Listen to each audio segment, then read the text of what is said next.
আসসালামু আলাইকুম, আমি নার্গিস চলে এসেছি আমার কিচেনে। আজ বানাবো সকালের জল খাবার বাচ্চাদের জন্য। বাচ্চা বয়স সবাই খেতে পারে।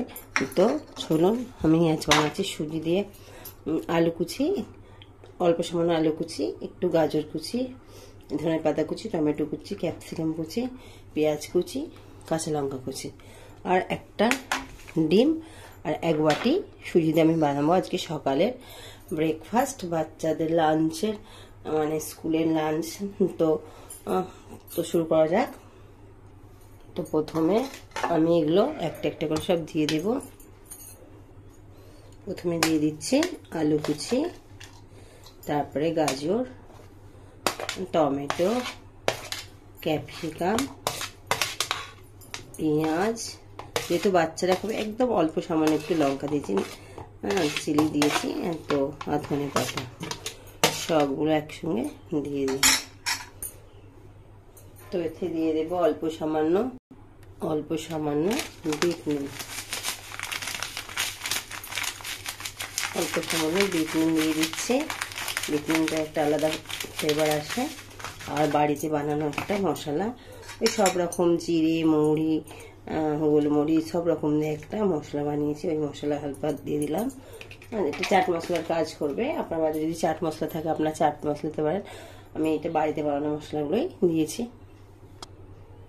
আর দিয়ে দেব স্বাদ মতো নুন। আমি টক দইটা এই জন্য দিচ্ছি না, টক দইটা দিয়ে দিলে নরম হয়ে যায়, তো বাচ্চারা খেতে পছন্দ করে না। টক দইটা না দিলে মুচমুচে থাকে, ওরা খেতে পছন্দ করে।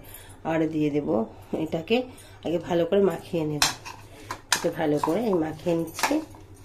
মাখিয়ে নিয়ে এটাতে এবার দিয়ে দেবো একটা ডিম। তো দিয়ে দেবো একটা ডিম, দিয়ে ভালো করে মাখিয়ে নেব।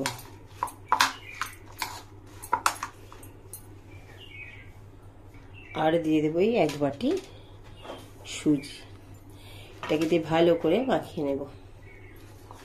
এটাকে ভালো করে মাখিয়ে নেব।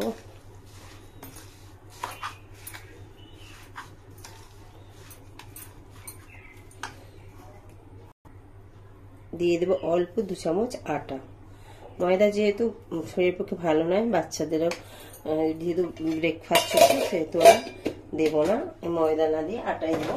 ময়দা দিলে ভালো হয় আরও মুচমুচে। তো আমি আটা দিলাম, দিয়ে এটাকে ভালো করে মাখিয়ে নিয়ে এবার এতে জল দিয়ে দেব। এই জল দিয়ে একটা ব্যাটার তৈরি করে নিচ্ছি। এই জলটা দিয়ে দিলাম পুরো, দিয়ে 1-2 মিনিট এটাকে 2 থেকে 5 মিনিট রেখে দেবো। তো চলুন এবার গ্যাসটা আমি অন করি। গ্যাসটা আমি জ্বালিয়ে কিছু সময়ের জন্য কড়াটাকে ওভেনটা ধরিয়ে দিয়ে জ্বালিয়ে দিয়েছি। কড়াটা গরম করতে দিয়ে দিয়েছি। কিছু সময়ের জন্য কড়াটা হিটে দিয়ে দিলাম। তারপর এগুলো বানাবো। 2-1 ফোঁটা তেল দিয়ে দিলাম। কেন এটা ননস্টিক কড়া, বেশি তেল দিলে ওটা দেওয়ার আগে গুঁড়িয়ে যাবে, তাই ওটা দেওয়ার পর তেলটা দেব।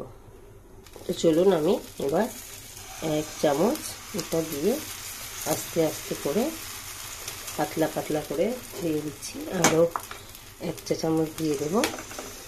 দিয়ে ভালো করে পাতলা করে এটাকে হাত দিয়েই করতে হবে, কেন একদম পাতলা তো হাত দিয়ে ছাড়া হবে না। আর যেহেতু সবজির এটা খুব পাতলা হবে না, এটাকে হাত দিয়ে এরকমভাবে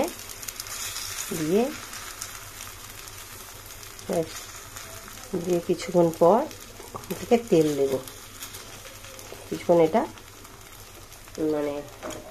উনুনের মধ্যে, কিছুক্ষণ গ্যাসের মধ্যে এটাকে আমি এক পিঠটা ভালোভাবে হওয়ার জন্য সময় দিয়ে দিলাম। তারপর দেবো আমি তেল। এবার কিছুটা পরিমাণে আমি তেল দিয়ে দিচ্ছি। আমি ব্যবহার করেছি সানড্রপ তো অয়েল। আর দিয়ে আপনারা যে কোনো তেল দিতে পারেন, সাদা তেল, সর্ষের তেলটা নয়। সর্ষের তেল একটা কেমন সাজানো গন্ধ থাকে। তো এটা কিছুক্ষণ তেল দিয়ে করে নেব। তেল দিয়ে একটু ভেজে নেব 1 পিঠ, তারপর আরেক পিঠ ভাজবো। আমার 1 পিঠটা ভাজা হয়ে গেছে। এবার ওইটাকে উল্টে দেবো। দেখুন কি সুন্দর লাল লাল করে ভাজা হয়ে গেছে, একটু মচমচে করে হয়ে গেছে একটা ভাজা। আর একটু ভাজতে সময় নেব। তো এবার এটাকে তুলে নেব। দেখুন কি সুন্দরভাবে হয়ে গেছে খাবারটা। খুব সুন্দর হয়ে গেছে দেখুন, বাচ্চাদের বড় বয়স্ক সবাই খেতে পারবে।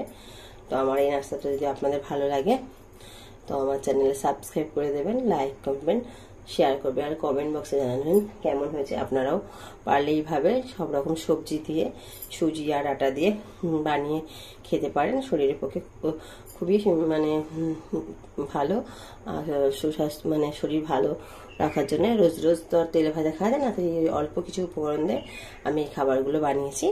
আজকের মতো এতটাই। আবার কোনো নতুন রেসিপি নিয়ে আপনাদের সামনে হাজির হব। আপনারা সবাই সুস্থ থাকুন, ভালো থাকুন। খোদা হাফেজ।